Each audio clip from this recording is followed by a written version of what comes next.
to all new audience members who are joining us. My name is René Spitz.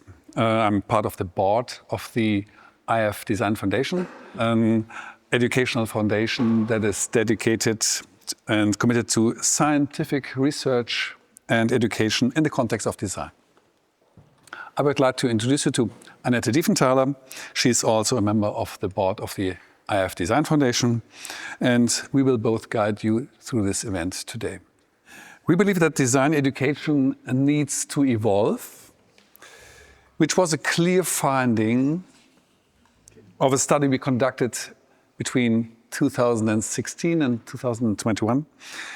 And this said, designers and design educators from around the world, they agreed that design education does not properly prepare graduates for their futures. This is a little bit different for you from TUM right now, because Annette is with you. No pressure. And that design education needs to undergo radical change. These findings were published in the book Designing Design Education in 2021, which is still available for free as a download from our website. And this will be true for the next publication we will publish at the end of next year. This will be, you can buy a hard copy, but you can download it for free as a PDF file. But the book is just a starting point. And in order to catalyze active change, we started a collaboration with our gracious host, Neue Sammlung. Over the course of 3 years, we are conducting here a series of workshop events, and each workshop convenes a dedicated learning community of about 30 design educators. A select number of impulse speakers, you will get to know them today, then shares inspiration, and the educators then workshop ideas for how to integrate these ideas into design teaching today. And now is the conclusion of the 5th of such workshop. And the topic of these workshops were inspired by what we heard during this global research, which we published in Design Education. And interestingly, many designers and many design educators were not exactly so concerned about how to better teach graphic design or what specific software might be most relevant. But they were more curious about topics that typically do not show up in design education at all. How do we inspire students to learn? How do you teach courage, trust, confidence? How do we know about how people best learn in the first place? As a result, in the first workshop, we focused on topics of teaching and learning sciences, such as experiential learning, growth mindset, and new ways to measure learning. The second workshop focused on personal growth, such as resilience and emotional intelligence. The third workshop focused on artificial intelligence, but this was a topic already in 2019 for us. And the fourth workshop focused on value-based leadership for sustainability. And here we are today with a workshop that is focused on innovation. Innovation is often used in the context of design. Those two terms are often actually used together, and sometimes it seems a bit like an empty phrase, innovation. But yesterday, our 4 impulse speakers helped fill that term with meaning. They were asking important questions about it.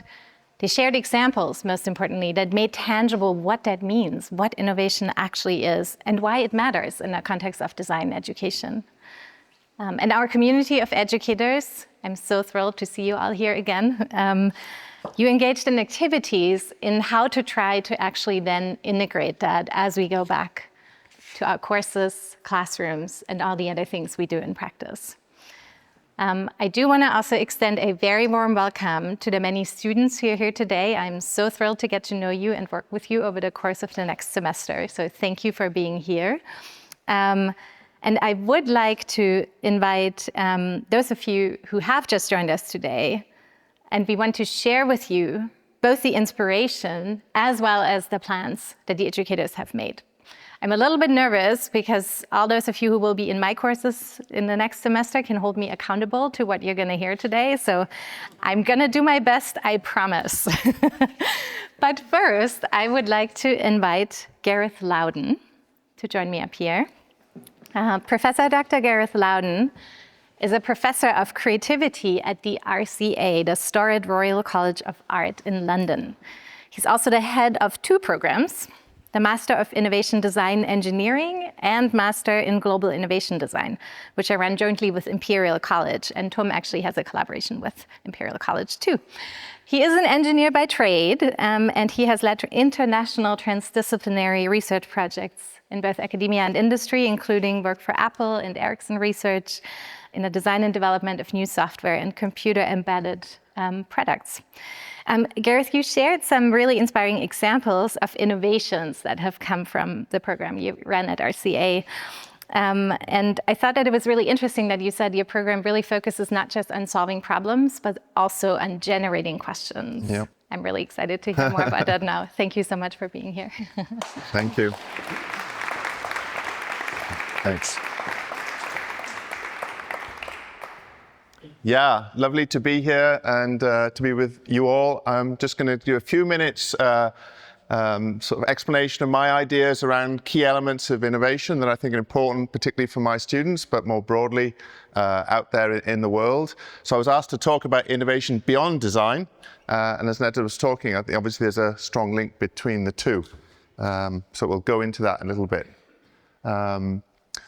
The reason I wanted to talk about going beyond design is that I believe that there are skill sets that are needed, not just within design, but we need to bring together people from a range of different disciplines to tackle the challenges that are classically captured in the United Nations sustainability goals that we all, are pressing needs for all of us, both locally and globally, and how they interact.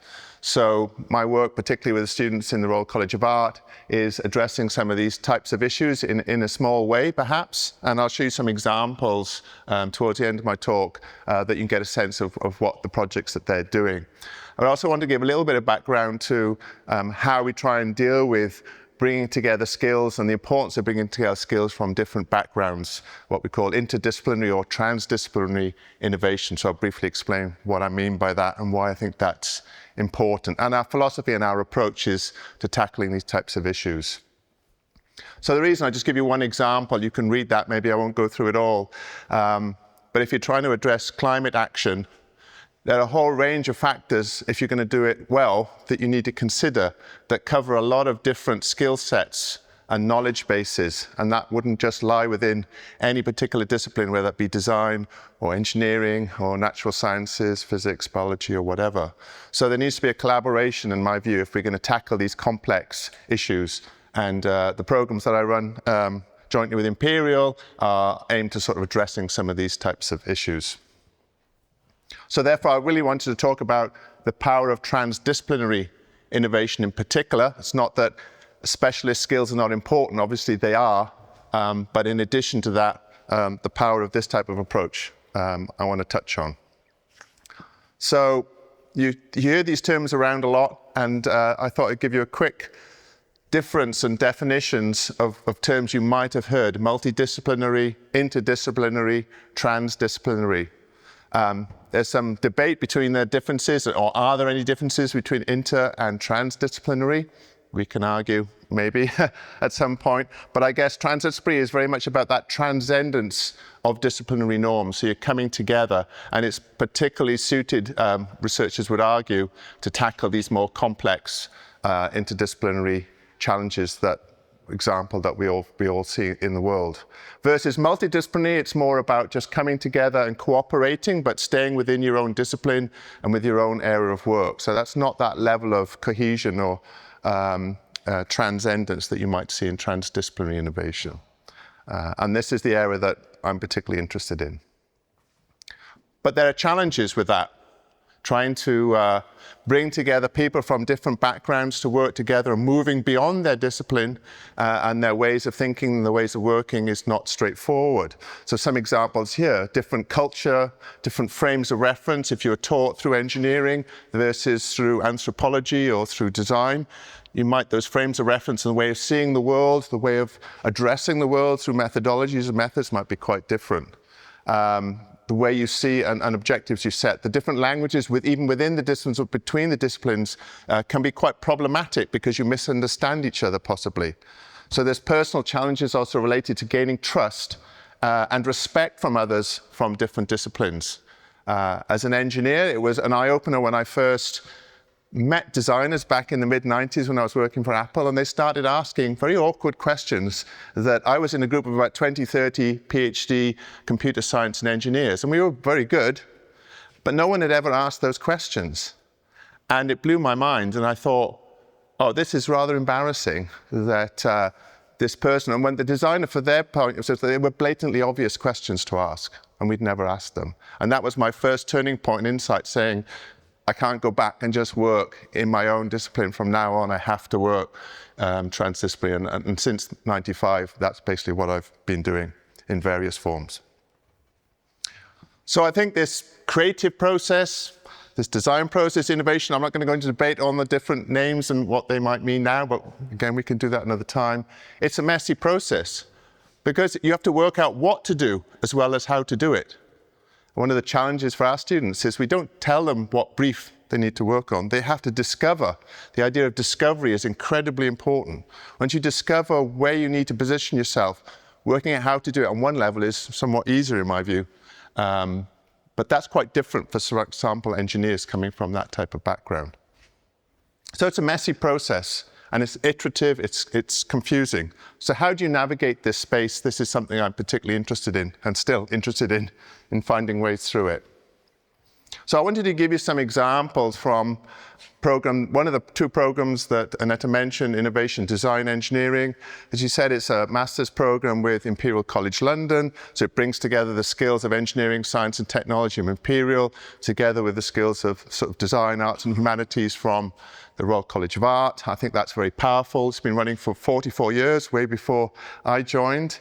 It's actually a 2 years master's and a double master's, so they get an MA from the RCA and an MSc from Imperial College London. And the aim, we call it IDE for short, otherwise it's a mouthful. I'll read this out. It says the aims of the program is to create a new type of innovator, one who will be a global leader in the future in the integration of design, engineering, science, and enterprise, and distinctly positioned to tackle the volatile, uncertain, complex, and ambiguous challenges society and the planet face. So we don't really force the students to do any projects. They define their projects in the second year. We do some sort of foundational work in the first year, but in the second year, they define their projects. One as a group project, one as an individual project. But as long as it makes a positive contribution to society and the planet, they can pretty much do anything, which is a great freedom and also a fear when they've given so much freedom to choose where they want to position themselves. But they need to justify that, obviously. So just an example of the backgrounds we get. This is the current cohort, first year cohort. You can see we get students from engineering side, from the art side, from the sciences side, and also what we call wildcards, maybe people from business or other types of backgrounds. And we deliberately recruit people and encourage people to come from all these different backgrounds because we want to take this transdisciplinary approach. We feel it's so important. So, and also from a range of different cultures, we have 23 nationalities represented in the program, which we also think brings that different perspective and thinking. And also different age range. Some people have worked in industry for quite a few years. Some come fresh from bachelors, which is also quite powerful. So we don't really expect, or in fact, we demand the students find their own way through that messy innovation process, and they have to discover what steps they need to take along the way. But there's an overarching philosophy. This is something actually I developed 10 years ago, but it's very much in line with what the ID students follow, and it's called the LCD model. So listen, connect, do. As you can see, it's a non-linear model. It's a set of activities which might be human-centric, be about connecting both ideas and with people, but also about taking action and moving between these spaces. But at the center of it, the word is be. That means your state of being, the individual attitude and approach and mindset that you have is critical, as well as just the activities. The activities alone will not help you navigate the innovation space, because how you understand the world, see the world, question the world, and work with others is equally crucial. So if you look at the approach side, it's dynamic, it's non-linear, it's spontaneous, it's iterative. So the students at each stage have to work out where they go next. But all are important. You can't just stay. It's not just about just do it. That's not good enough. Yeah, there has to be reflection. There has to be active listening, as Bethan might talk about later. And there might be, the connections, the idea of empathy with others and collaboration are all there, and very practical. And as Annette was saying, it's not just about problem solving, but it's also about generating new questions to work out where you want to position yourself and why. And that's one of the most important elements of discovery. So this is a discovery process as well as a validation process, which obviously needs to be there at the end. But then the core of it, as I mentioned, is the individual, their state of being. And factors that can drive that is the sense of purpose, something that's meaningful that matters to them and matters to the world. If there's this sense of purpose, that gives you this drive and intrinsic motivation to have the courage as well then to move through those spaces. And innovation process is not easy to keep you going and to be resilient as you move through it. And you need to be fiercely curious and open-minded. If you're going to work with people from quite different disciplines and beyond and other key stakeholders, you need to be empathetic but also analytical. So all these types of key skills that we really need if we're going to tackle this innovation space. And then finally, but extremely importantly, you need to challenge your own conditioning, assumptions and biases. Both from our cultural backgrounds and from our disciplinary backgrounds, we have this, and it's almost impossible to avoid it. It is impossible to avoid it, but you need to then question it and challenge it. And also, if you're working with others in the team, challenge that for them too. And through a deeper understanding, you will get hopefully to better ideas and better solutions to make a positive impact in the world. So this is our general philosophy in the IDE program, and I would say in transdisciplinary innovation is very important. And we're very lucky to have an ecosystem around the student program where we have incubator units both at the RCA and Imperial College London, where if they've got really interesting ideas, they're then supported to develop those ideas and take those out into the world. So I'm going to give you a few examples, 3 examples of projects that were developed in the second year group projects as part of the IDE program. And I thought that might speak better than me talking about them to see the sort of work that the students create. So the first one, I don't know if I click play, this is going to work directly as a first test. This is a group project from last year, year before last actually. And these are the students listed here, all part of the IDE program, range from different backgrounds. And they've created a startup which won multiple awards internationally, so you might want to look them up. Called Pulpatronics, so they're now developing and got various funding, a few $100,000 of funding to start their project on the way in development. Pulpatronics unlocks a more sustainable RFID technology with our metal-free and chipless RFID tags. RFID technology stands for radio frequency identification. It basically uses radio frequency to identify products really efficiently. So it's used in supply chain for inventory management, anti-theft detection, as well as technology that enables auto checkout. One of our core values is subtraction, and this is the idea that we generate value by removing rather than adding to an already existing system. And this is how we came up with our very minimalistic, streamlined RFID tags. And the way we achieve that is through our bespoke paper substrate that we then hit with very specific a laser beam, which allows for us to induce conductive carbon-based tracks on our paper substrate, forming RFID antennas, which then store the information, allowing for item tracking and inventory management. We know that our laser technology can work with paper, it can work with cork, it can work with cotton, and even potentially plant-based bioplastics. Chloe and I met during our Master's Innovation Design Engineering at the Royal College of Art, and the project came out of one of our final year group projects, which was basically a self-briefed project. When I first realized that I was contributing to e-waste by throwing these clothing price tags into landfill, I felt really guilty. And so we basically started Pulpatronics to help reduce unnecessary e-waste from going into landfill. We're very excited that there are sustainable initiatives like this out there, and we really hope that Terra Carta can continue to support us. It's a really good technology, but no one realizes what enables that to happen. It's all unseen. And so I think we're really trying to get people to be more aware of unseen electronics or unseen waste or unnecessary e-waste. And I think that we're trying to do that with Pulpatronics. So they mentioned Terra Carta there. It's another support initiative actually set up by Johnny Ive, who's the Chancellor of the RCA, and who was Prince Charles, now King Charles, so help fund projects like this to help develop them further as well. So that's why they mentioned Terra Carta. I also didn't mention briefly, which I wanted to, which you see an example of that there in terms of that sort of LCD model.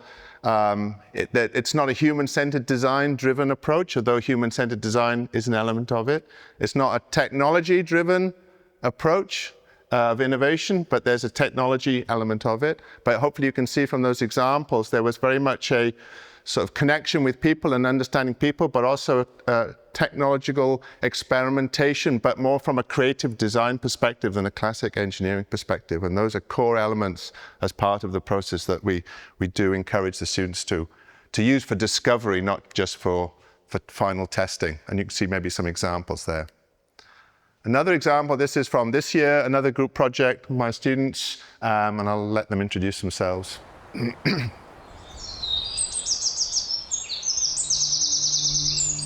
I'm Richard Alexandri, and I studied at the Imperial College of London, the Royal College of Art. Our inspiration started when we realized that by the end of the century, wildfires are going to increase by 50%, mostly in regions like the tropical forest and Arctic Circle. The big problem with that implementing the current technology is going to be just too expensive. My team was composed of Blake Goodwin, he has a background in engineering, Karina Gunadi also has a background in engineering and product development, and Tang Hao Yu, who has a background in industrial design. Working together, actually, we formed a very strong team. Our innovation is called PIRI. We are a nature-based early wildfire detection system. The way that we designed PIRI was to cover vast and remote areas.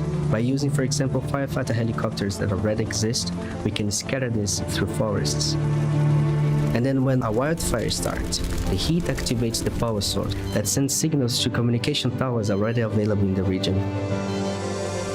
And then we tell the authorities so they can act before the fire becomes uncontrollable. When we designed PIRI, we actually worked with the concept of organic electronics that are not harmful to nature. Looking at the shape, we were pretty much being inspired by nature. For example, how the seeds of a pine cone works. The critical challenge was to be robust enough, but at the same time it should blend with nature. It shouldn't be like a human intervention. Winning the James Dyson Award just makes us very happy to see that we create something meaningful. By winning the award, the first point that's going to help us is actually exploring the manufacturing processes and how we can use the new materials that we designed for PIRI. The impact that we're gonna see is actually taking us out of this horrific cycle of devastation that we are living in and avoiding all these wildfires impacts that we have in different communities.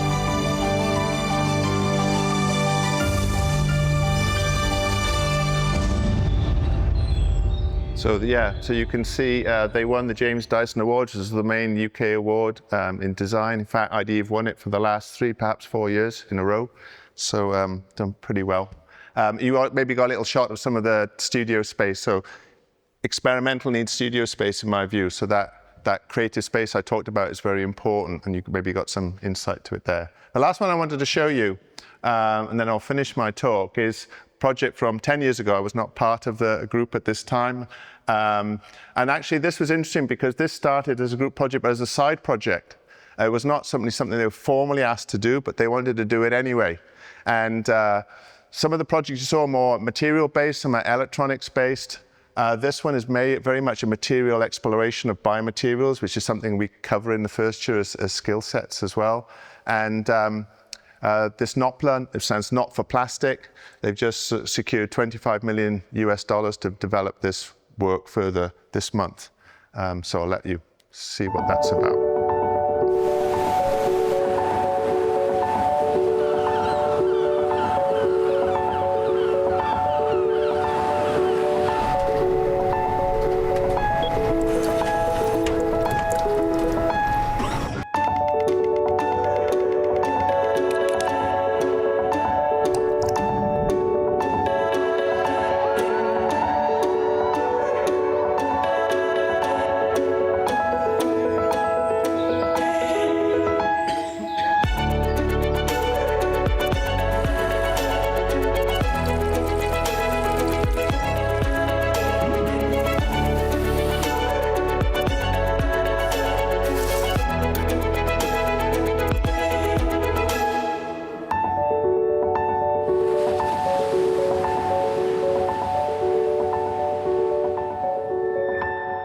So as you can imagine, they're working hugely now with very big companies in the food packaging to develop this product, and I think it's going to have a massive impact, and it's already having a massive impact in the world. But interestingly, Rodrigo, 2 weeks ago, was back in the studio helping the students with their projects. So the alumni network is also incredibly important, and how they then come back and share their inspirations and motivations and ideas to keep that going through all the years. So hopefully you get insight into my thoughts on innovation and some of the work we're doing at IDE.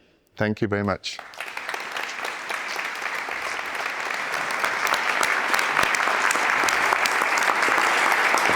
Gareth, thank you so much for this inspiring talk. I think one of the things that actually stuck out to me seeing it the second time is the RFID tag is an example of an innovation following an innovation, because there was a time when we were really excited about those plastic-based RFID tags, right? When they were replacing like the big things that people were attaching in clothing stores, right? So at some point that was a good idea until we realized that it is actually a huge contributor to pollution, and here we are thinking about the next level. And it's incredibly inspiring to see what comes out of those programs. We will have big aspirations to do similar things, many of us. And with that, I would love to invite two members of the learning community, whoever that is.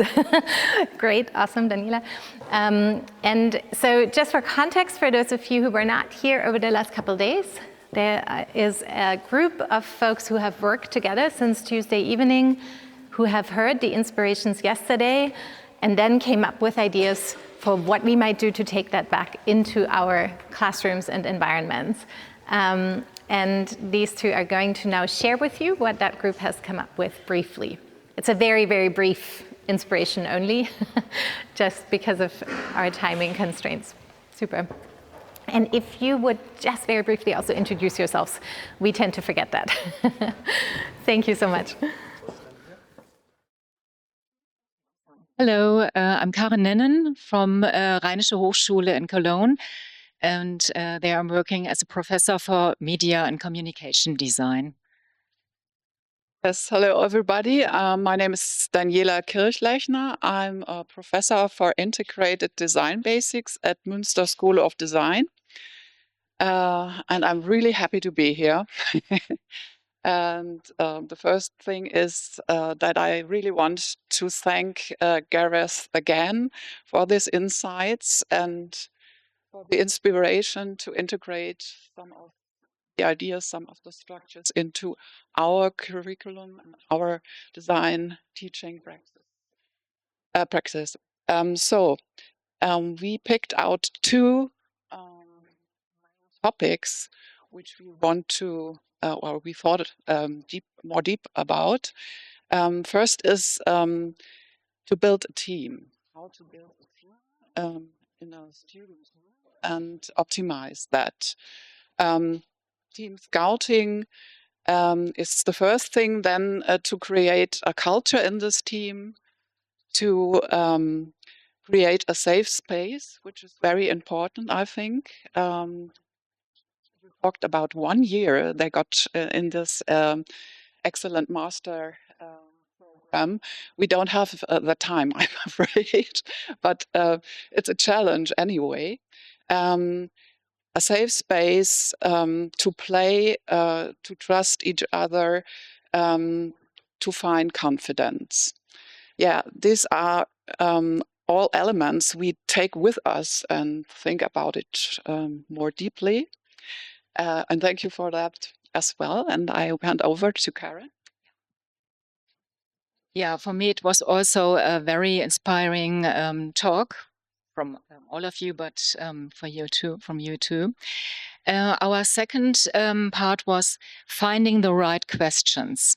So I think this, if you found the right question, you have almost the solution. And what is the right question? How to find it? Which tools, which methods are you using? That would be a question afterwards, maybe to you. And for us, maybe you remember in the talk this graphic with a chaos and coming to one line. So I think this was a really strong picture. You see it in a small version here.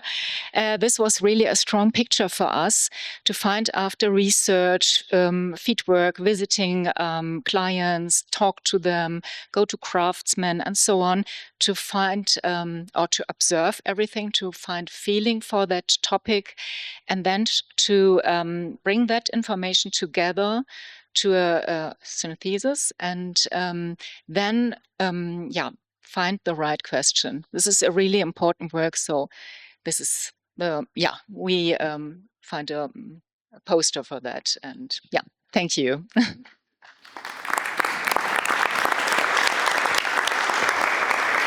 Thank you so much for that, Gareth. Is there anything? Yeah, you can leave it there. Is there anything you'd like to add? I'll just say one very quick thing then on to the answer about how finding a question.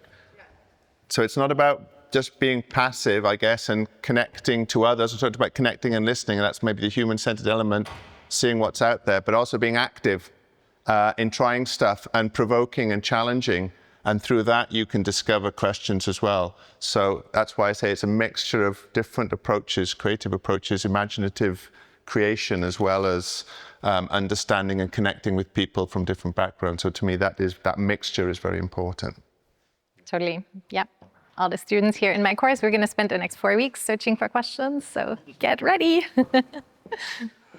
I am excited to now introduce you to Fumiko Ichikawa. She has come all the way from Japan. Thank you so much for that very long trip.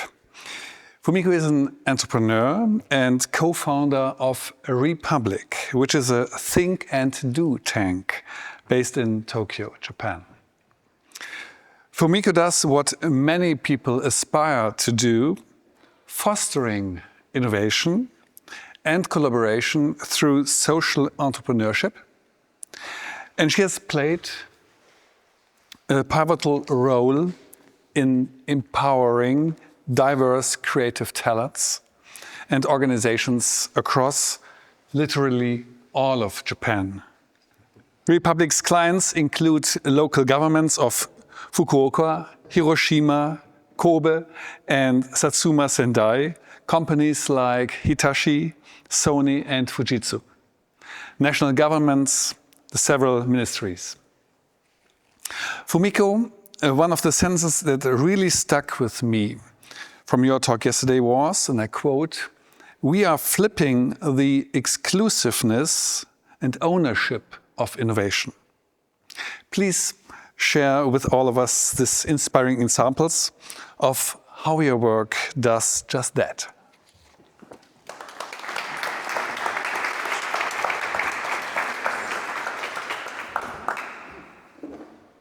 Hello, good morning.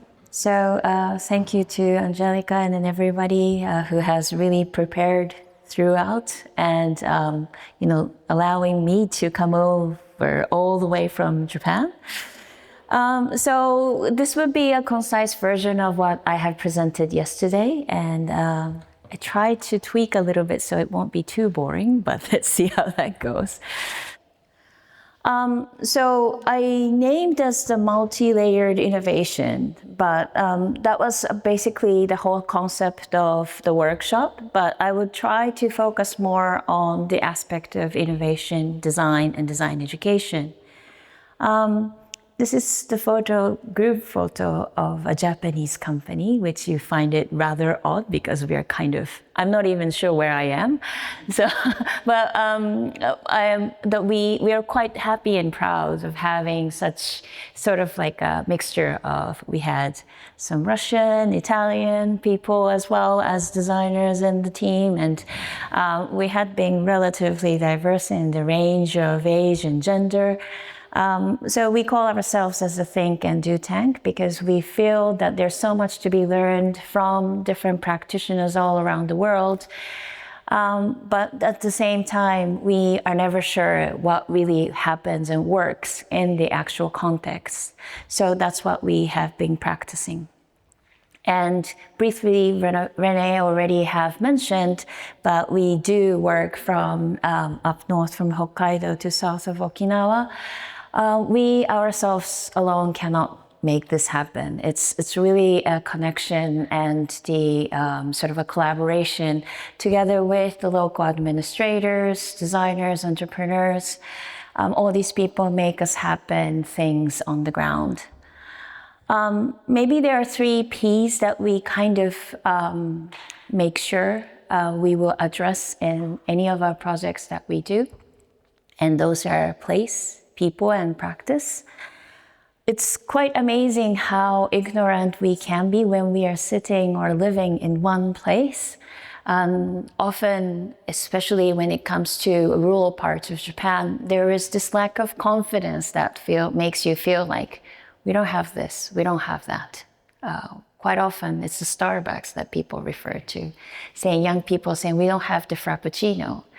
But then, you also question that statement. It's like, so what? I mean, you have all these gorgeous things around you, but then, that kind of context that has to be flipped. It's something that we together as, together throughout the research and design, that people will realize, oh, what kind of treasures that I actually have been placed and surrounded by.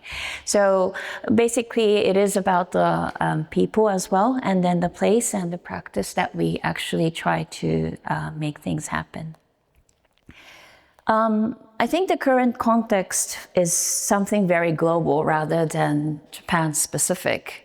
We all know that today we are surrounded by different types of shared services, be it Uber, Lyft, or you probably have your own local version of shared services that help us move around the city or deliver the food to you. All these things are happening because we have a mobile phone, and just a simple click of thumb, lots of things can happen. And it's a great user experience. It's a really nice app. It's a nice interface design. It is what design has been contributing to make these things happen.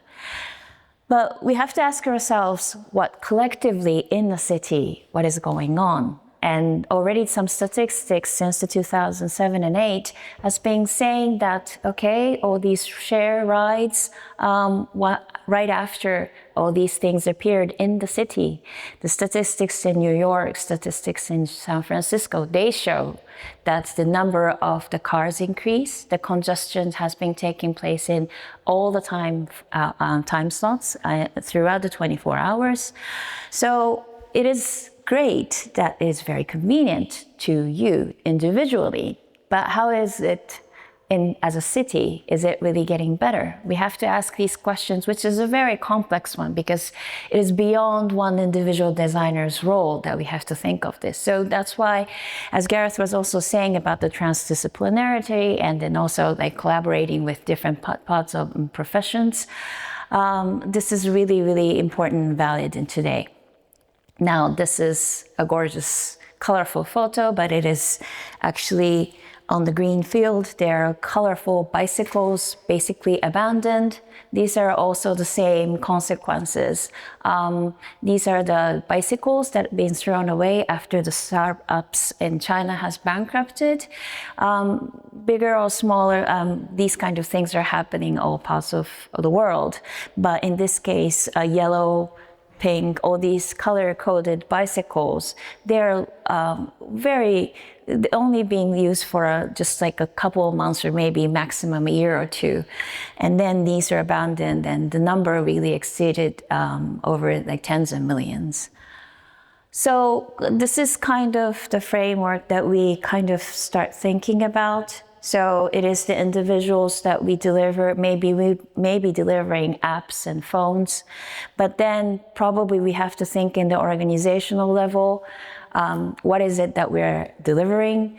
And then maybe as a city level, we have to think about, is it really making our lives better? So this is something that we have been looking into. So because it's always difficult to argue what is innovation, but we are always trying to push ourselves to claim that innovation is, in essence, it is really the way that would kind of, or be it as a product or a service, it really transforms our lives. And it has to be so sort of dramatic that it's irreversible. But then I think the question today is not just about this irreversibility, but who's actually taking part in this process and how are we making this happen? So I collected some funny little funny, I'm not quite sure if it's funny, but some examples from Japan. This city of Zama has approximately 20 waste collectors. This truck is painted by themselves. But what is happening is that they've been using some digital technologies to trace who is collecting the waste, domestic waste from where. And this real-time data synchronization allows other people to help in case they have some more rooms to pack their trucks, then they can help out.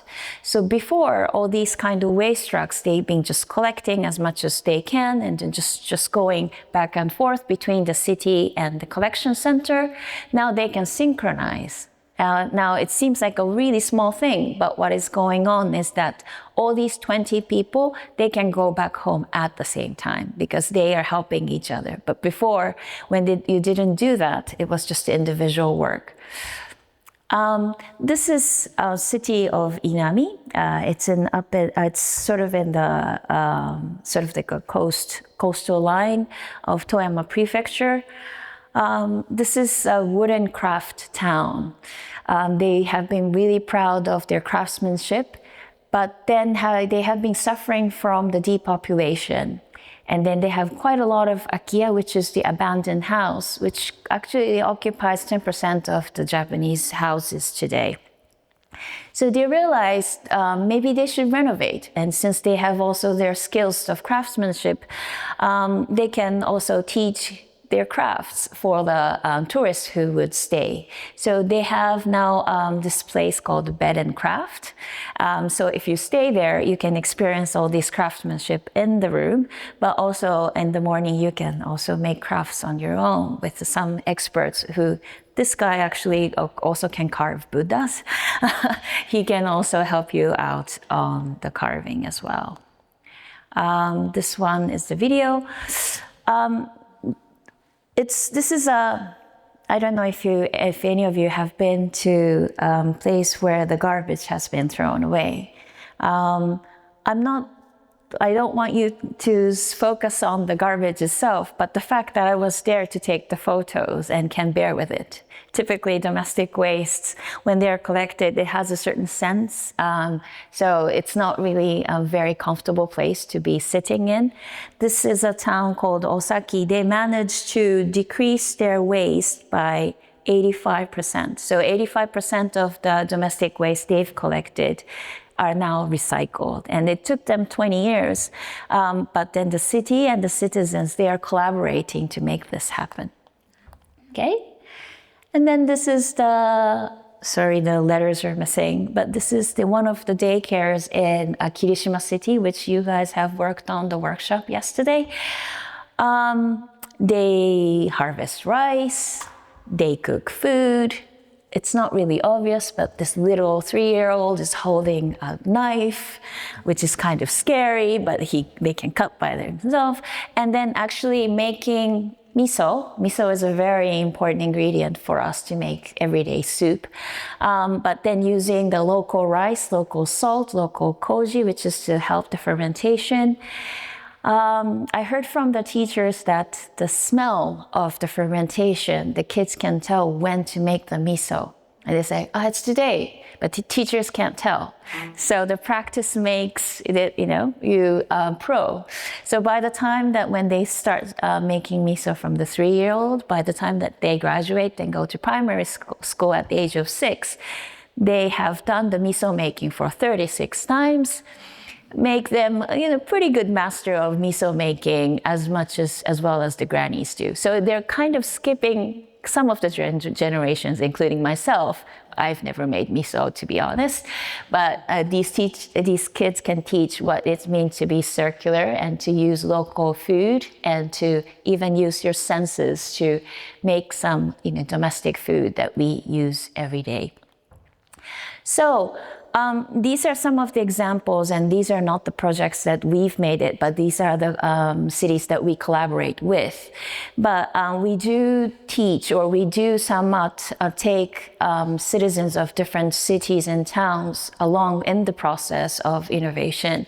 And typically a city or the town funds us, and then we will have sort of like a program that goes across minimum of 3 months.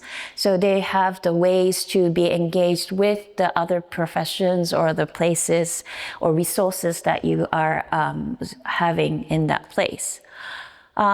Typically start from something like this. It's just a group photo. Nothing is happening at this point. But then, sorry, the photo is a bit blurred, but you start discovering what type of industries have been taking place. Sometimes it is about forestry, could be some advanced technologies, textiles, wood. Some of them can be about the automobile industry as well. Different places have different industry, basically. And then the disposition happens, meaning maybe it's not the Starbucks I really need. Maybe it's something else that we have. So this is like a Akia, which is an empty house, but being renovated as a gorgeous, sort of like a communal place.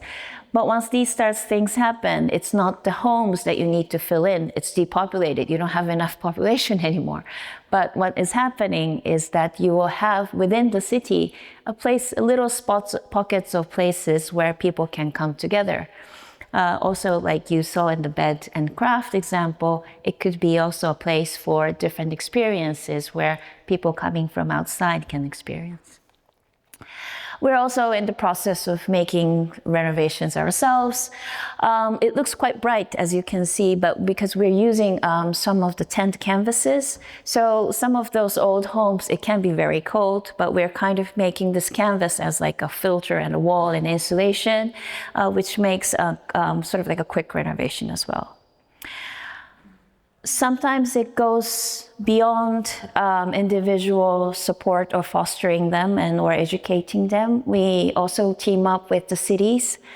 This is the city of Satsuma Sendai that we've been working together for 5 years now. This is the city of a nuclear power plant. They've had the power plant for since the 80s. But always, any kind of power plants have a lifetime. And it's a time that the city has to start thinking, what is it that city would like to embrace? What is the future that the city holds? So together with the city, we came up with the concept of let's convert ourselves to a circular city. And this is actually one of the visions that we came up with. And then what is crucial is that how can also the citizens, they can also embrace these concepts. So we now have a small place, which is kind of what we call as like a creative repair hub. And we are organizing different types of workshops. maybe it's a coincidence, maybe it is not, but this was sort of like a bio. So they've been collecting different kind of pigments from different places around the city, and they made miso out of some of the ones that is safe to use. It's not like a random thinking, but this was like, looking for some of the things that we are surrounded by, which is not so easy to monitor, but sort of give some opportunities to for them to sort of being engaged with this nature, and then to sort of present what that holds. So these are also not a place where just things are happening, but it's also a place that we're welcoming different design students from across the world. Some people came from UK, all the way from to see us in the textile and the craftsmanship town from UK, and then this is. From Hong Kong, some of the design students came to work with us in the bamboo forests. So you all are welcome to come to Japan if you have an opportunity.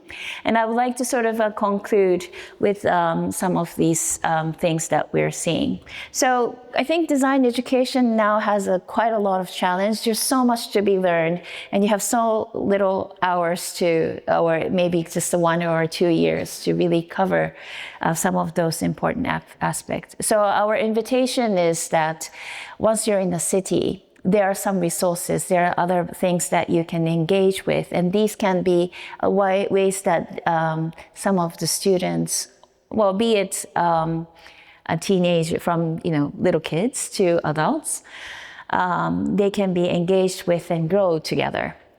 And I think over the course of these sort of collaborations, the projects could start to emerge. All right.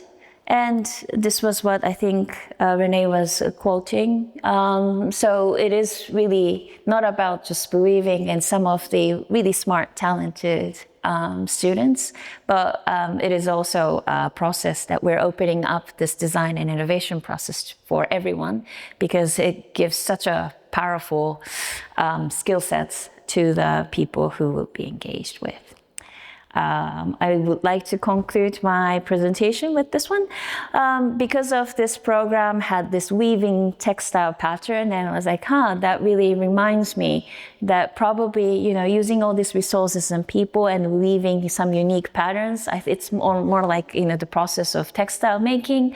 But I believe this is kind of what the design is doing, like weaving all these kind of strings into textiles. But then as a result, different type of innovations taking place. So thank you so much. This is it.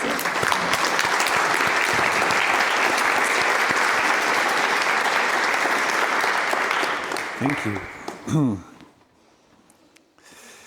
Thank you so much for this inspiring talk. I would like to now invite 2 members of our learning community. Yes, thank you. To come to join me up here. You need the board, okay. And we are curious to hear what stuck with you after learning about Fumiko's work yesterday. And maybe if you shortly introduce yourself with only 1 or 2 sentences. Thank you. Hello, my name is Sabine Kohl, and I'm teaching strategic advertising in Hildesheim. And my name is Katrin Androschin, and I'm teaching, what a coincidence, strategic design as a master course in Berlin. Yeah. And we were very happy to do our little 30-minute practice on Fumiko's workshop, because we were enlightened about what you told us. And you say you have a think and do tank in Japan, so we had a think and do pop-up tank here, and 30 minutes of place, people, practice. Does it work with a strategic course too? And Katrin has a task for us. Well, I have a task for us and for my students to come in the next semester, and I have no clue how to solve it. So your input really helped me, because I'm going to look into I'm actually cooperating with the European Commission on European values, super abstract, and the idea is for the students to find out how to break down the values of the European Union in a way that it's livable and people can experience it in everyday lives. And you came up with the solution. Yeah, because we thought about the people first. So it's a course with 15 first semesters, 8 third semesters, and 1 guest. That is from this group here too. So these are the participants. Then Thilo, a member of our group too, came up with the idea that we have in the European Union, every city has a partner, at least 3 partner cities from the same size. So these are the places we were thinking of. So all of us come from hometowns, and these hometowns have, and I sketched this very poor map of the European Union, come from small places, and we checked our partner cities. I can really remember. And then we tried to find out how we can apply the places, the small places, to the bigger picture. And what we really want to find out is how can we make it valuable for people? And we believe if you know a person personally, you will care for the person. And then we can derive the bigger values from that, just to cut a long story short. That's it.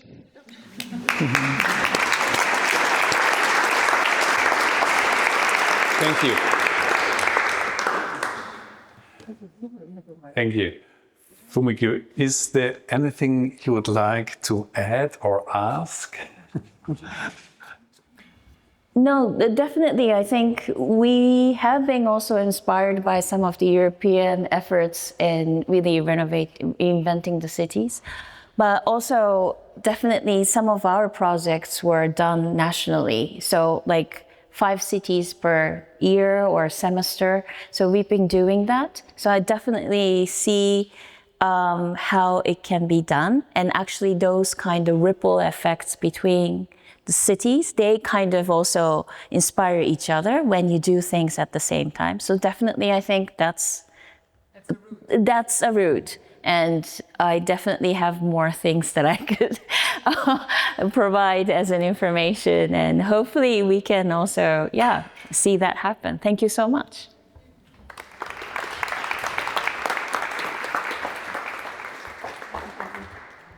It's so exciting to always see these examples because we haven't seen them before. You just came up with them like 20 minutes ago, right? And it's super inspiring to see the real making of the inspiration. As you can probably already tell, this is not your typical conversation about innovation, right? What you might have come in with thinking about the term is probably quite different from what we're experiencing here. And I think that's what's so exciting about this conversation. This is really where we're going next, right? What might be happening in the future. So great to see you all taking that in. I'm super honored to introduce our next speaker. Professor Dr. Delfina Fantini van Ditmar is a research professor at the Center of Applied Research for Art, Design and Technology, CARAT, I think, in short, on biodesign and more than human perspectives. That probably resonates with some of you. She also co-directs the Becoming Regenerative Lab. She uniquely brings together her background in biology and in design in her practice, exploring a systemic response to the environmental collapse we're experiencing, and including the necessary paradigm shift in design. She works with students from multiple different disciplines, including fashion and innovation design engineering, encouraging them to envision alternative futures. And in that context, you said yesterday, you need to understand that whatever you will do will have a consequence. And that really stuck with me. And you showed us some inspiring examples for how you make that very real for your students. So I'm thrilled to share that with the group now. Thank you for being here.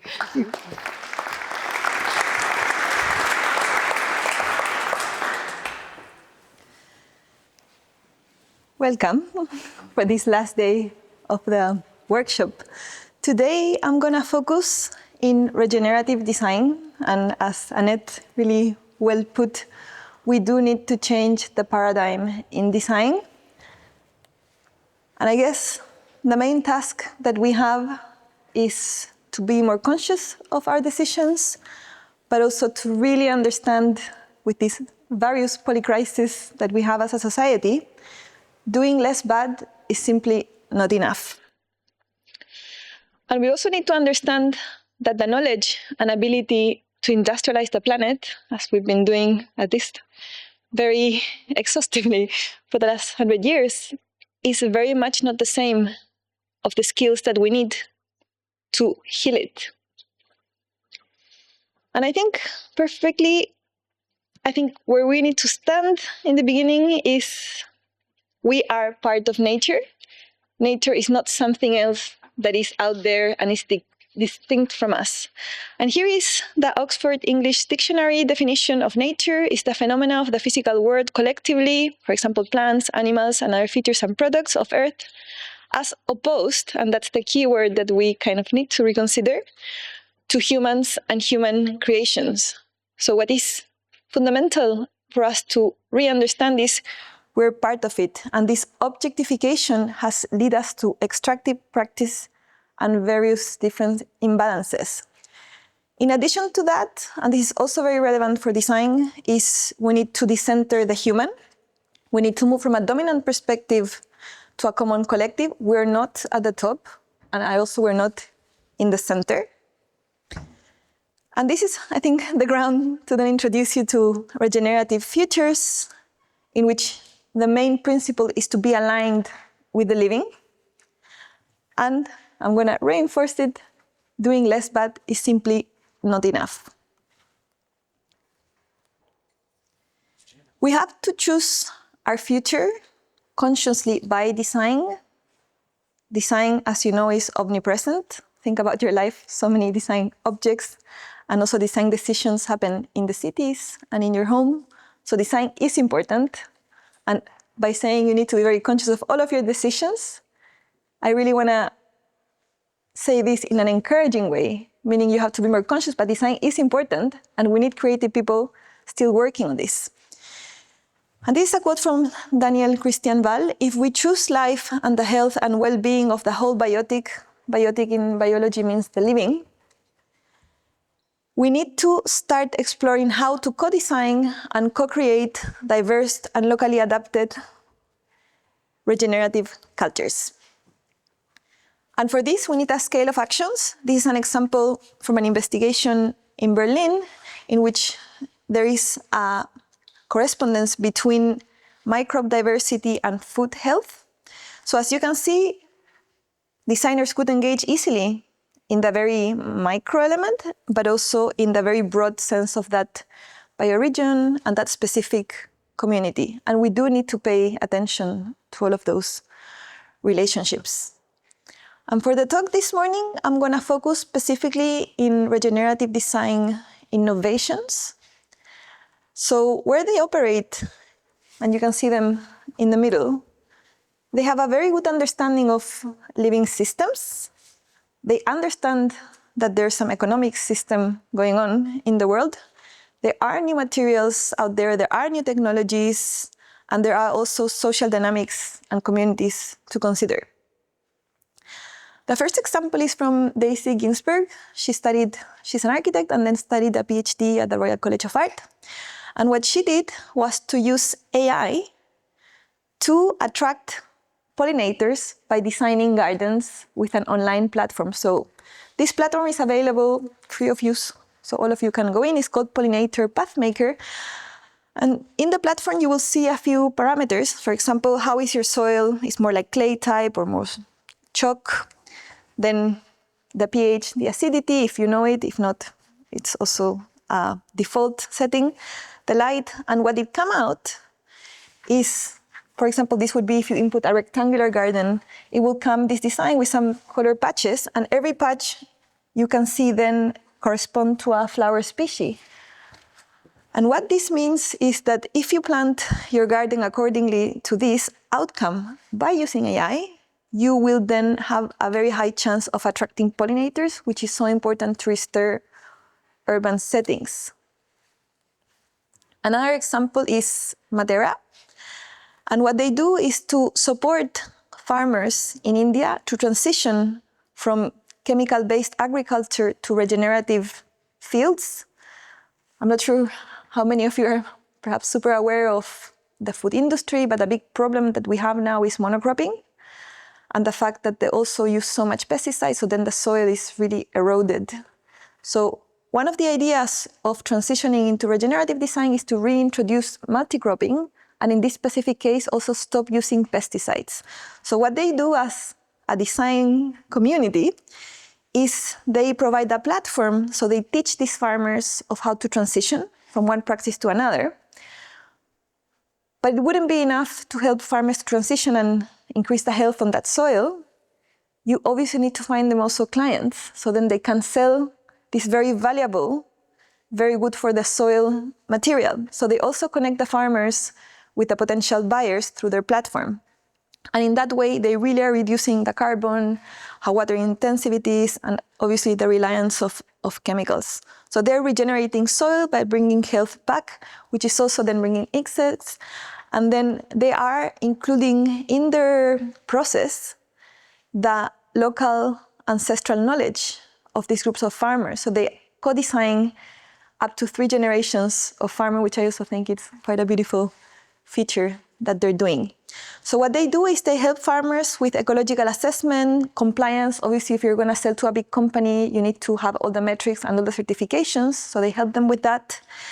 They also have a strategy of persuasive storytelling, because you need to convince these farmers that have been farming in a certain way for a good amount of decades to transition. And this is very interesting. They started in 2022 with 21 farmers, and now they have around 5,000 farmers engaged in this transition. They also help them doing in-field demonstrations, and they have all these expert visits of impact analysis, plant science. And they also have an app, which is, I know many of you here work on UX and in more digital things. They have this digital agronomy support, which is available both for smartphone, but also in the web. Not all of them have phones. So here they train them. They have chats where they can talk to regenerative experts. And very importantly, they give them LCA-ready numbers. LCA, for perhaps some of you that don't know, is life cycle assessment. So it's a calculation of your carbon output of your process. And this is very important, because if you're going to trade with any brand, these are numbers that the brands need in order for them to make the point of how valuable it is to use this kind of cotton and not any chemical-related one. Very interesting, India has so many languages that the platform is in many different languages, which is very useful.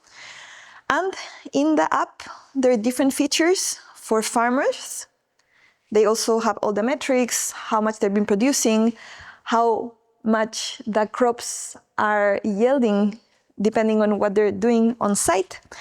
There is also some platform for the field teams as well, so they also have their own kind of loggings of what's happening there.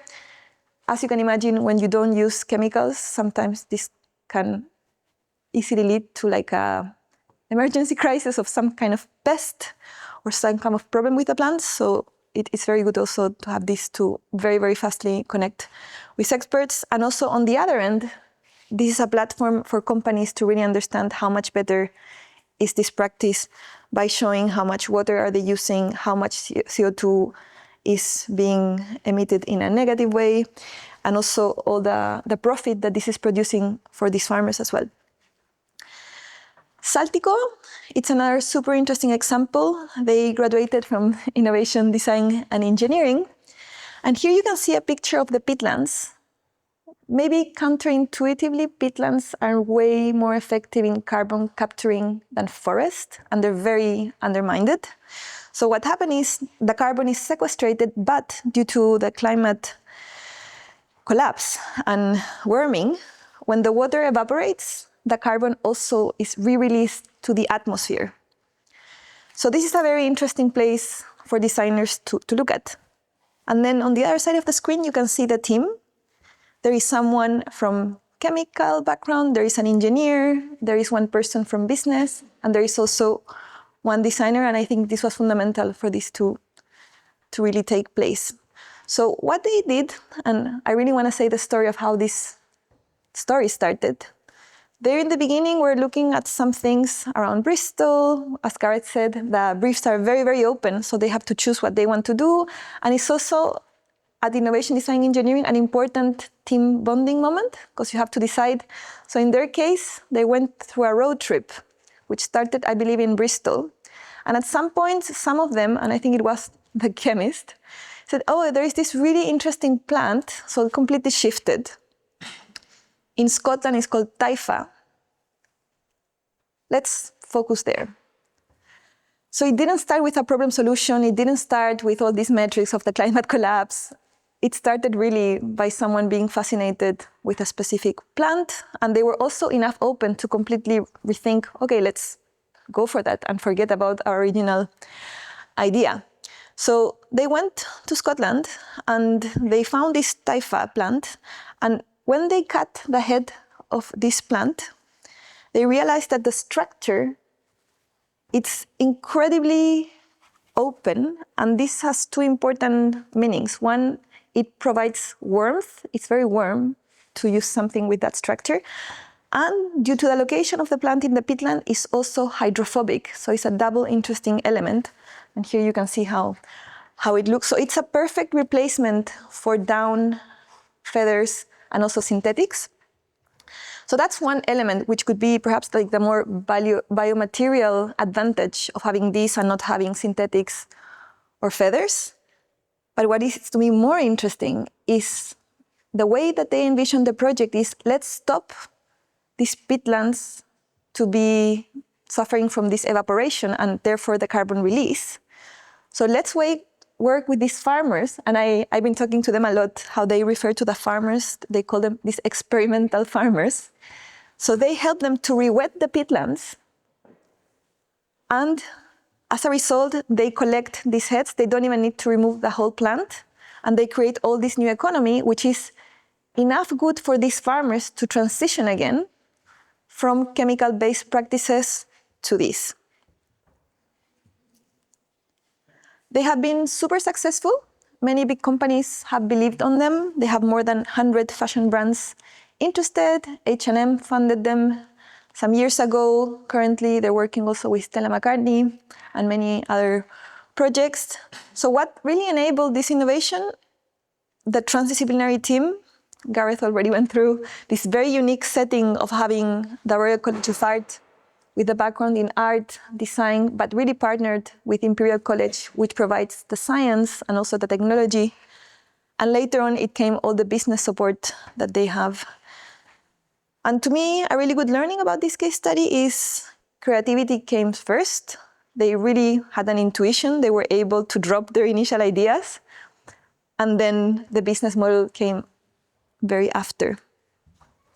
Another example, and this is from the Netherlands, is called Loop Living Cocoon. It's funded by Bob Hendricks. And the main idea here is they design a coffin, which is mainly created by mycelium and some hemp fibers that are also upcycled. And it's a really good replacement for wooden coffins that often includes metals and various other mixtures of material. So when you're in this coffin, you will be biodegraded in around 45 days. So it's also a new way of being remembered that is way more ecological, and at the same time, because you're decomposed through these fungi and also through these hemp fibers, it's also very good for the soil as well. And something that I found really fascinating is this founder, when he's asked how this came into place, he said, well, I really asked the question, what does the fungi want? And the fungi wants to get some nutrients, and we're perfectly suited to deliver that. So I thought that was a really nice, more than human approach that led to a very good business, which is ecological coffins. Another example, also coming from innovation design and engineering, is Resting Reef, also related to burial new ways of seeing us. And this is surface that is created by waste streams of oyster shells that are discarded in restaurants. In London, we have a lot of that, mixed with these ashes. And these shapes that you see here are a really good platform when put in the sea for other species to dock and find a new habitat. So I think this is a really nice combination of using waste streams. Again, they're challenging burial practices, but also by creating an object, they are now creating homes for other species to revitalize oceans, and nowadays they're testing this in Bali. Another example is from a course that we have at the Royal College of Art, which is the Grand Challenge, in which we mix different students from service design, fashion, product design, innovation design, engineering, intelligent mobility, and they all come together in a trans School of Design short course. And the main idea, well, every year changes, and Gareth can tell you all about that because he's been leading this, is to create innovative responses. The first year actually that I was part, it was a collaboration between the Royal College of Art and CERN. So it was super interesting to expose the student in this like double paradigm, but also was very interesting for us as staff to co-teach with this incredible science that was working so many different other domains and unseen parts of knowledge. This example came out of that course, and it's called seaseed. So seaseed are these bubbles in which inside you have seeds of seagrass. As perhaps many of you know, with the level of, again, water erosion, and the soil is very depleted. So we need to bring back these species because they're also very important for other species to kind of nest and also thrive. So these bubbles here are made, again, of seaweed algae and also a little bit of crushed oyster. And inside they have the seed of the seagrass. So that's one part of the design process, is how do we design a system to deploy the seeds in which is easier, and you don't need to have these diverse scientists very probably putting them under the sea. So it's very efficient from that point of view, and also done with biomateriality. But the other interesting aspect of this innovation is the way that they envision this is these bubbles can easily go in a kayak, and people doing already aquatic sports can just spread them. And this, they call it eco-hobbyism, actually came out of a previous project also from IDE. So it's also, as Gareth is saying, it's really interesting also how different generations connect and how an interesting project from one year can really inform, really interestingly, something happened the year after.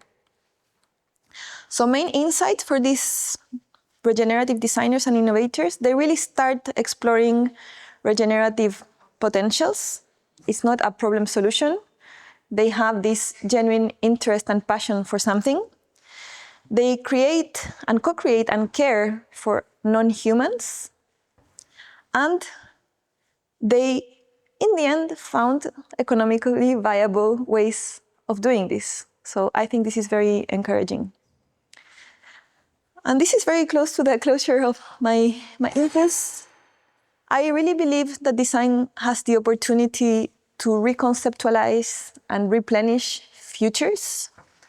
But for this, we need to redesign design, so this is a perfect occasion. And design has to be conducive to human and also ecological well-being. And for this, I think the main principle of being regenerative is to realign with living principles and to really understand that we need to move way further than doing less bad, because the level of the crisis is so big. And by saying all this, I do think that design is a super important field. As you saw in all of these innovation case studies, it really comes from relationality. It really starts from being very passionate about something. It starts with belief. It starts very unbounded. It doesn't start with any method. It doesn't start with any problem solution. It doesn't start with feasibility studies. It doesn't come with any business analysis in the very beginning. So for that reason, design is actually a very good place for this to happen. So I really encourage you to, in any form or shape, because I know here the audience is very mixed, to try to consider in which way you could be a little bit more regenerative. Thank you.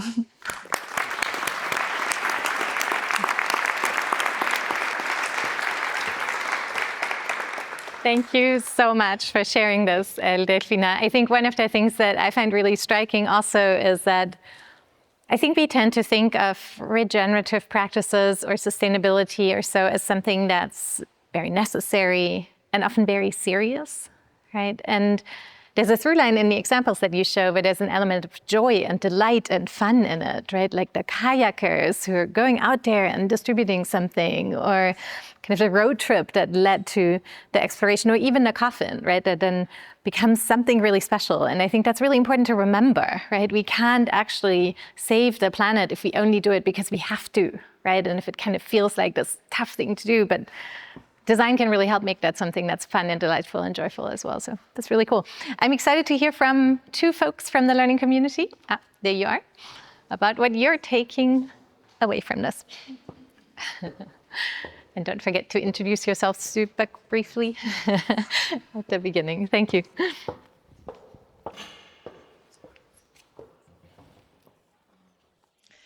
Hello everyone, my name is Maria Fröhlich. I'm an independent designer and design researcher.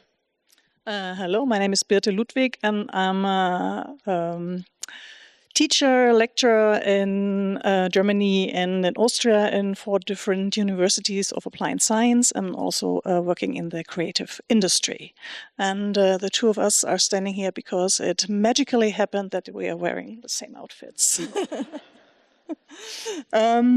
We first dived a little bit into what we've learned, and we came up with 3 different kind of groups. The first is the values and the attitudes that you provided to us, which is, for example, the decentering, meaning that the humans are part of nature and not a part of nature, which was very important to us. And aligning with the living principles was very important. And as well, giving more than you take, for example. So this is some of our thoughts here. Then we came to the approach, which is also quite important, which is the transdisciplinary thinking, which came up from you as well. And we thought like it has to be something collaborative, and the more knowledge you gain, the better it is for starting. And creativity first and business model second is also good to really keep on going and don't get stuck in business thinking, etc. You have to free your mind in a way. And third thing is the context and the tools, which means, for example, how to do this. One thing would be, for example, leave the classroom. Don't get stuck in the classroom. And it is in order to shift your mindset, maybe, to see things differently. Also, you're able to go on site and really use all your senses, not just your mind, not just your eyes and ears, but also smell and taste and do. And some other things here. And all this was a preparation for us, like a Sprungbrett, we would say in Germany. And for better understanding all this, and also to be able to ask the right questions or generate the right questions, we came up with a play. Yeah, we built a little prototype on how we could bring some of these inspiring thoughts into education. So we called this Nature as Our Teacher cards. You can use this card deck at the beginning of a course, at the beginning of a project, or whenever you feel stuck, or whenever you feel like you need to refocus and recenter your thoughts, not on just humans. So there's 3 different sections. We have prompt cards to change your perspective. So this could be to ask yourself the question of what would a fungi want, or what perspective would an octopus take? we have a second category that we called What Would Nature Do?, which a lot of inspiration on how nature solves different problems and to just be inspired but about patterns that show up in the natural environment. And last but not least, we have some action cards to prompt people to step out of the classroom. So this could be a card like go out and listen to water or observe water, and lots of different other action cards. Yeah, so that is our little prototype to bring this up.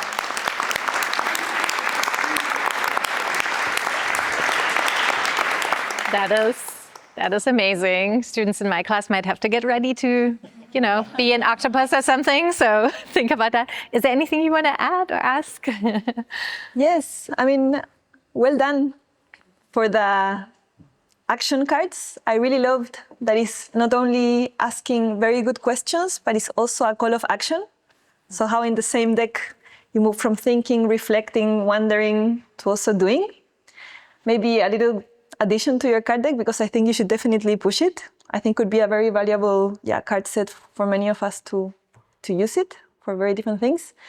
Could be also about relating in the real. That's, as you well spotted, the perception and this idea of the senses, it is important. So maybe there is something else there that could be about really how are you engaging through your perception with something. And then the embodiment, about going outside the class and spaces, perhaps could be the fifth element of it. But yeah, really well done. And I also very much liked you addressed values in the beginning. And I think this idea of design being value explicit is fundamental for design theater. So whatever you do has to really reflect in the terms of what is that you're doing, but also how you're doing it and with which materials you're doing it are all things that I think we should be focusing. So yeah, well done.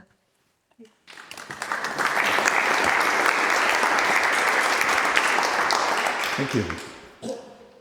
I am excited to now introduce you to Dr. Bethan Gordon. Dr. Gordon is the Dean of the Cardiff School of Art and Design at Cardiff Metropolitan University. She has led the implementation of significant organizational changes there. Dr. Gordon applies a human-centered design methodology to develop the students' and staff experience, an enabling culture, and to influence university change. She has developed multiple curricula, and beyond the academic environment, she has contributed to a Welsh government project that brings design to primary and secondary school education. Bethan, you shared some of your immense expertise in design education with us yesterday, and also illustrated some of the changes you are observing in the kind of outcomes students are producing. I'm grateful that you will share more of that with us today.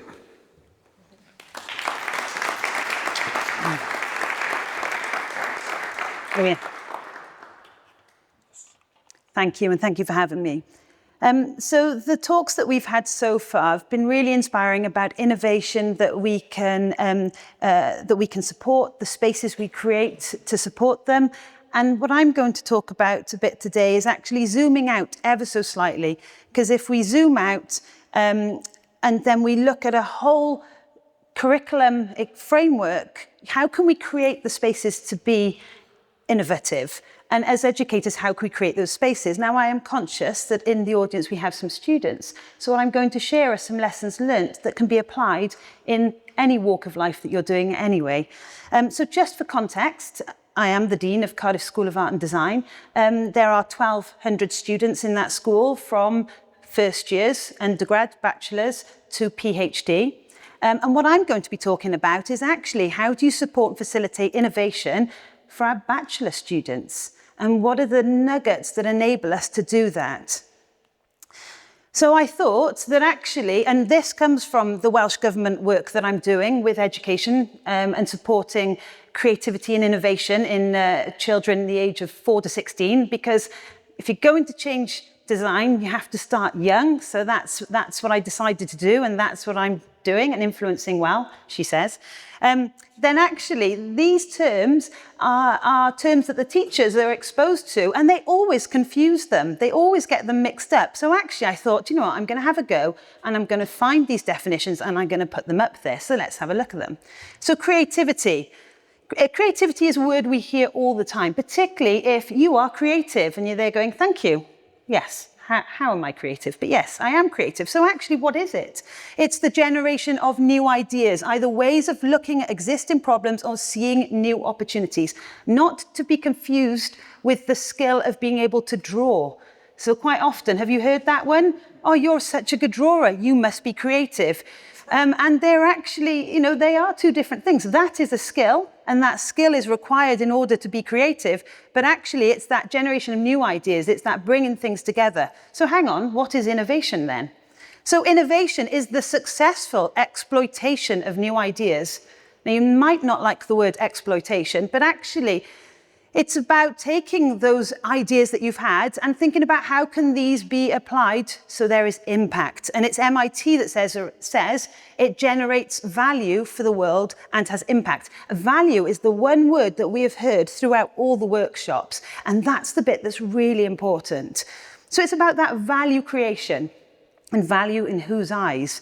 So what is design? Because hang on, innovation sounded like design and creativity sounded like design. But actually design is how we package creativity and innovation and how we bring it together and how we make it accessible. And it's that systematic, that strategic, it's that joining of those dots. And then I thought I'd add another one, problem solving. We always hear the term problem solving. And I think it's really important to understand that problem solving is another tool and it's a process. It's a means of going through an act in order to help us logically solve a problem. We don't have to be problem solvers to be generating new ideas, but it can help. So I thought, right, let's start with those definitions.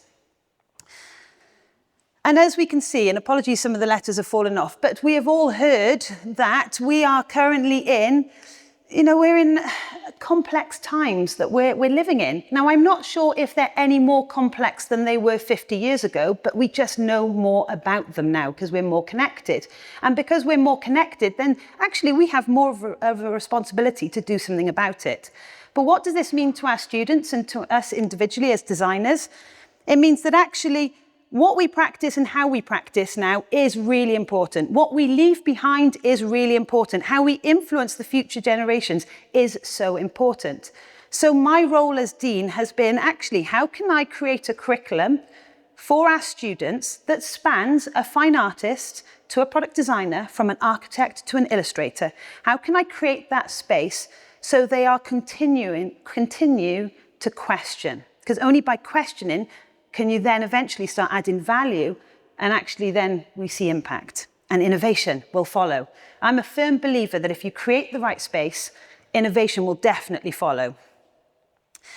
So we are in a world that's rapidly changing, we know this, and we're preparing our students for a world where in 10 years' time, 65% of the jobs are ones that don't exist yet. That scares me.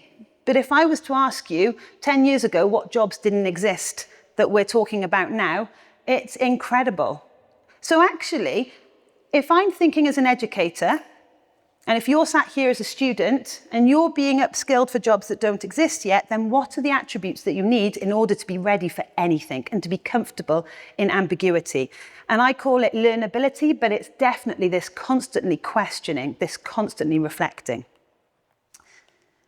So in the school that I work in, I was part of developing, and I have definitely been the one refining, I'm going to take the credit for that, a curriculum experience that is actually an interdisciplinary experience.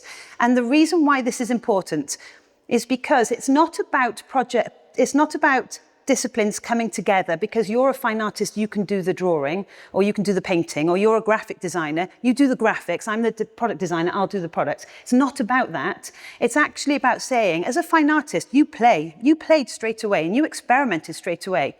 And actually, as a designer, I'm always looking for the data to tell me what's the next problem. But actually, maybe I should start playing a little bit more like the fine artist. And that is the power of when you work with other people, is actually seeing how they work and how they operate. and actually them joining those dots to have a stronger team. Because in reality, when we go into the big wide world, nobody works on their own. So actually, why in education would we work on our own? So we have a framework set up that's built of 3 components in each year. You are coming in as your discipline, you are a fine artist, you are a product designer, and you will stay true to that. And you'll meander this journey. But then we give you an opportunity to go into what's called a field space, where you'll experiment, but you will collaborate. And this will be an interdisciplinary experience. Gareth and I used to run a module called Play and Creativity, funny enough, a long time ago. You'll do global challenges. You may even want to go and work in a school because you want to be an educator yourself. We will give you those spaces. You might want to set up your own business.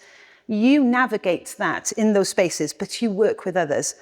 And then we have Constellation. This is our multidisciplinary space. This is where you sit next to somebody else in a discipline, where you hear their discourse and you take it away, but you don't work with them per se on a project, because there's power in that too, where you hear other viewpoints. And this has been immensely powerful, and I'm going to play a tiny snippet at the end of one of our students who's a graphic designer who is challenging the textiles issues that are going on because he sat with textile designers. So it's about opening your eyes up in your discipline to see actually, you know, what is going on in the other disciplines? How do other people work? What makes this work? And you've got your discipline in the middle. What makes this work is you have to constantly reflect. And I'll say for any student sat here, any practitioner, you just have to reflect. For what purpose? Why are we doing it? What's the benefit? What did I learn? What's next? It's that constant questioning piece. So the key attributes are you're grounded in your discipline. Collaboration is at its heart. It always has to be.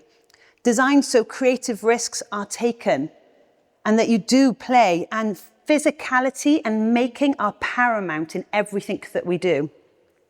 Agile framework. So actually, if there is a new crisis that comes up, or actually a new company that wants to work with us, we can just say, do you know what? We're going to put it in our interdisciplinary space. So it's agile enough to work with the times. And physicality in art and design. I've said that because I really am a massive advocate for physicality, playing with stuff, making stuff straight away. That's really important to me. But what does this develop? And this is a little bit of a take-home. It develops a questioning attitude. Perspective taking, so you take it from different perspectives, and dealing with cognitive biases. So Gareth mentioned on bias in the first talk, and we do all have our own biases, and actually it's really important that we step out of those spaces, because only then will we start joining the dots and we'll start seeing innovation.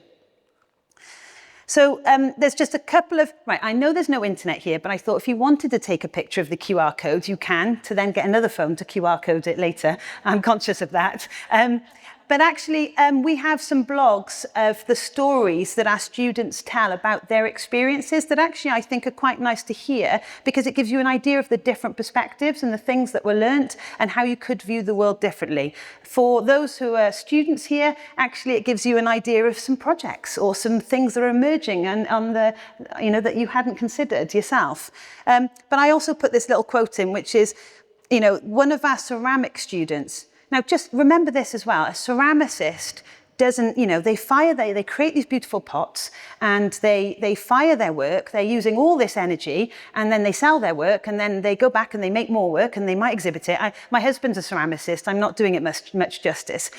But when they sit next to a product designer who's had to really think about sustainability for 20 years, all of a sudden they're like, oh, hang on, I'm feeling a little bit guilty now about firing up that gas kiln and about the off gases that are coming from this, and actually about the leads that are going into my glazes.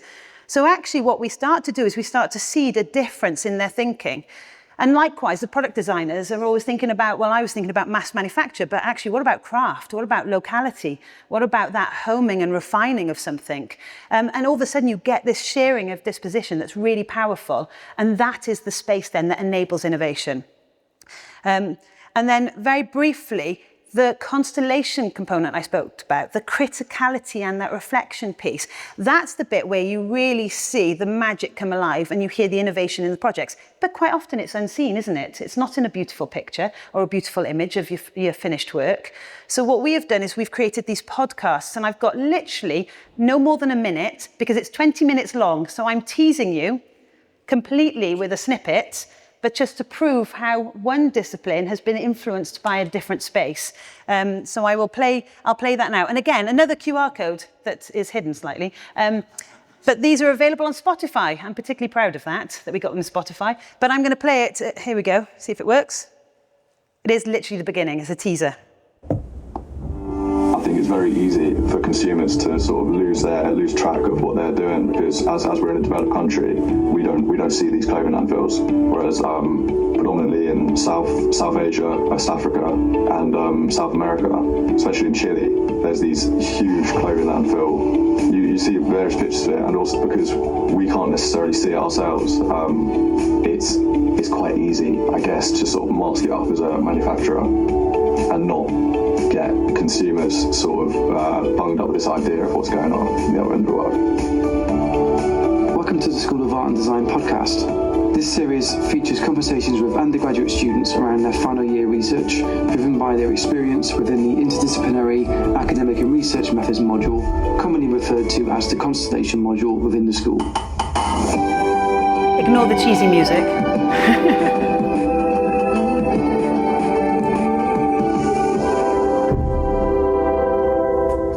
Hello, I'm Sarah Smith, and I am the head of department at Cardiff School of Art and Design for Visual Communication, and I also lead on the CERP, the Creative Enterprise Research Proposal option for the dissertation module.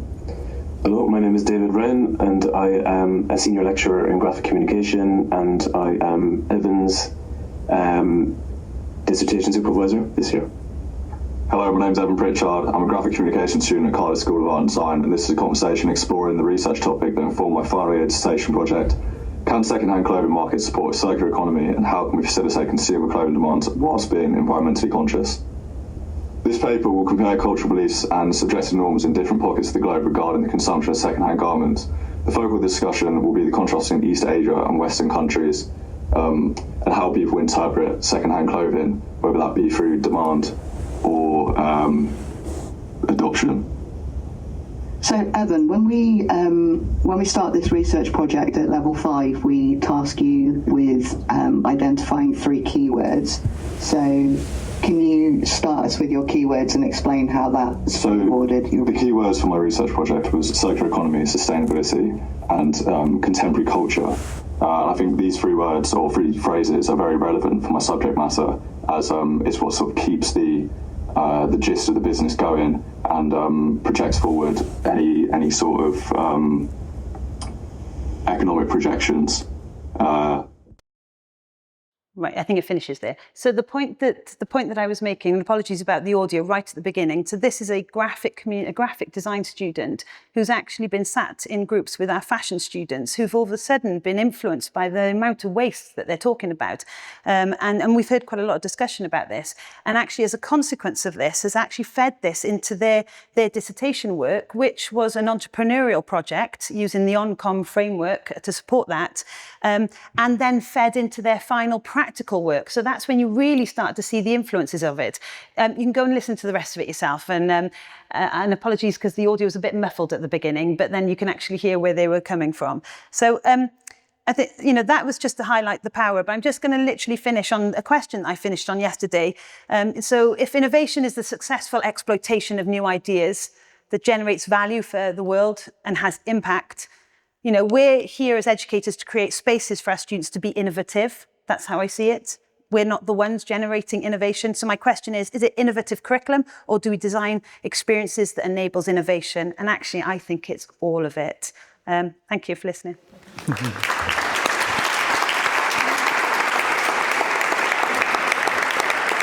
Thank you.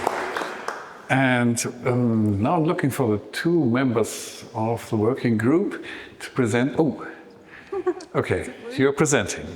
Please introduce yourself with 2 sentences. Hello, my name is Arvid Gudiran. I'm professor for design at Textile Design Department of University Hof. Hello, my name is Michaela Köhler. I'm professor of communication design in Stuttgart at the Hochschule für Communication and Design. Shall I start, or do you want to start? Yeah, okay. we're working on Bethan's impulse, and we worked out more like methods or just tools inside a single course to get an atmosphere which is enabling people to think out of the box like you wanted, and you said in your course also to enable them to get a kind of a physical environment to have the right learning experience. So this is what we've done.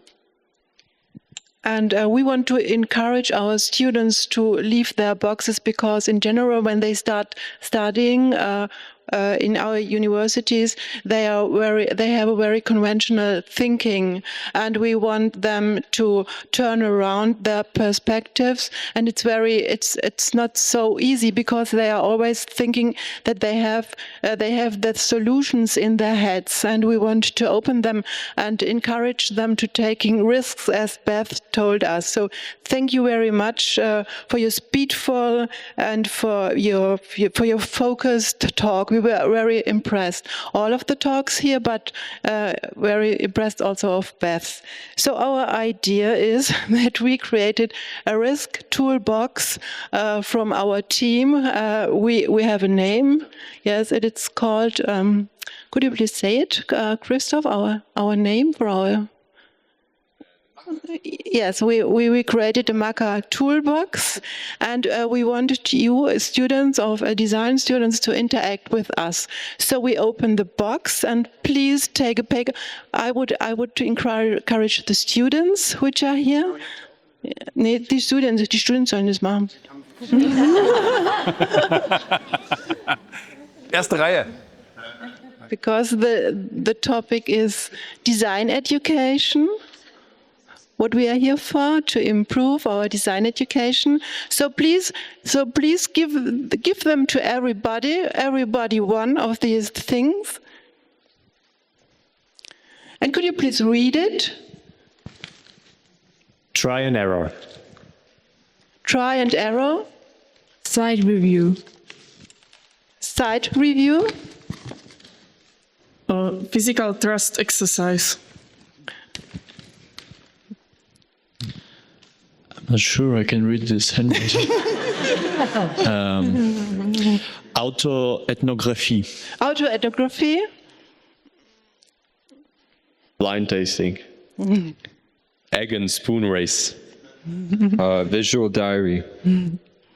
So these are some examples of possibilities to leave your boxes, and we are very thankful for all the impulses we got yesterday and today. Thank you very much.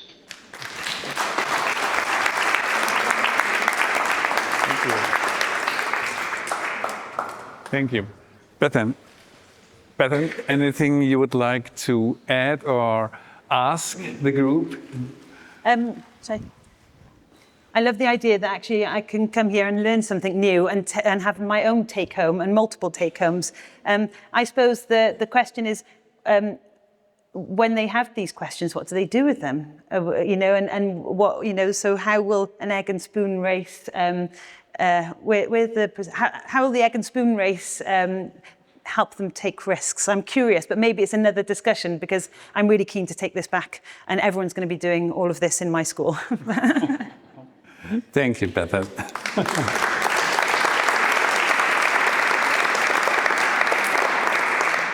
Yeah, as we close, I first just want to start by expressing my enormous, octopus-sized gratitude to all of you, everyone who's contributed. Thank you so much to our fabulous speakers for the inspiration that you have shared and prepared, and for having been here for the whole 2.5 days.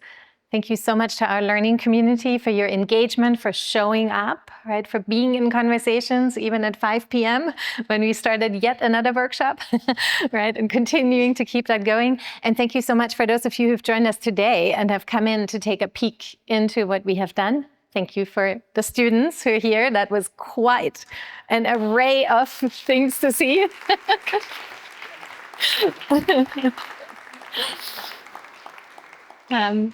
I'm excited by the commitment for making change in our classrooms that I see in this group, that I see in all of you who keep coming back to this, right? I'm committed to that change. I'll do my best, I promise. And again, you students can hold me accountable to that. And I really want to thank you all for being catalysts for change. That's not an easy thing to do. We've heard that at a meta level today, but I think changing the kinds of constructs and institutions we're in takes a lot of extra effort on top of everything. So thank you for bringing that to this work. I would like to continue by thanking the Gush's host, who lets us be in this inspiring and spectacular space. We heard it from Bethan. She said, we provide the space that innovation can evolve. And this is thanks to you, Angelika, director of the Neue Sammlung. Thank you for letting us be here again. And please come here and say some closing words to us.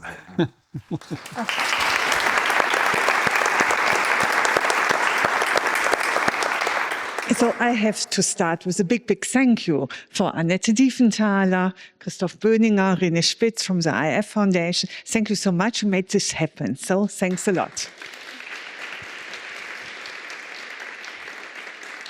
And a huge thank you also to the four marvelous speakers. I think we all learned a lot. It was brilliant. It was fun for us. It was a challenge to listen to you. So thank you very much for this. We appreciate it very, very much. And then again, we were nearly 40 participants in these workshops and symposium. So thank you very much also for participating. And thanks also to the guests for the open part, always on the Thursday, also to summarize the results. And from my side, I have to say, how can we create a museum innovative? That's a question, and a I think, very important question. And let me say 2 sentences. We do not want only to present objects. We also want to present research. We also want to present immaterial things, immaterial design. We want to present also design processes, and we work together with academies and with university to have a look at the cutting-edge research, at the cutting-edge development. And therefore also we invite very often students to be part of our exhibitions. And so therefore, it is for me more than a privilege, and I'm more than glad that I have the opportunity to collaborate with the IF Foundation, who is dedicated to education. And I think that's really part of our museum. Also, therefore, we created a space like this, that you can sit here, that we can work together, that we can discuss together. And this is a very, for me, important element in a museum. And yeah, a chance also to also maybe shape the future of design, and together with you all. So we have another chance to meet. That is next year in March. There is a, unfortunately, last workshop about creativity.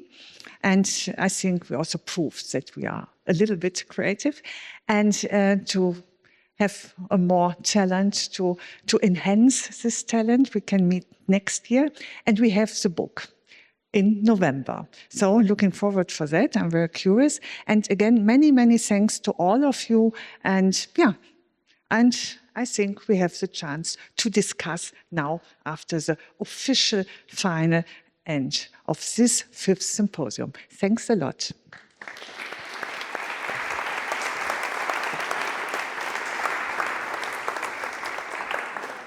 Thank you, Dr. Angelika Noddert. Last but not least, I want to thank the behind-the-scenes team that makes all of this run so smoothly.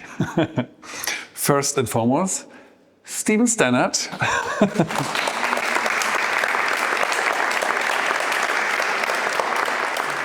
Stephen prepared and designed all the materials, everything here around us. Thank you to Hannes and Bastian, the film and media team who made sure to capture what was happening.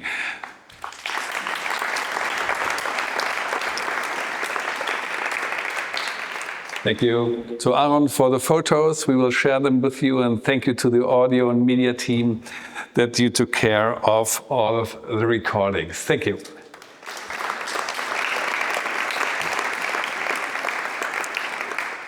Again, I would like to invite you to visit our website, because everything that is recorded is shared there for free, so you can see all of the impulses from the previous events on learning and teaching sciences, on personal growth, on artificial intelligence, and on value-based leadership. They are all for free there.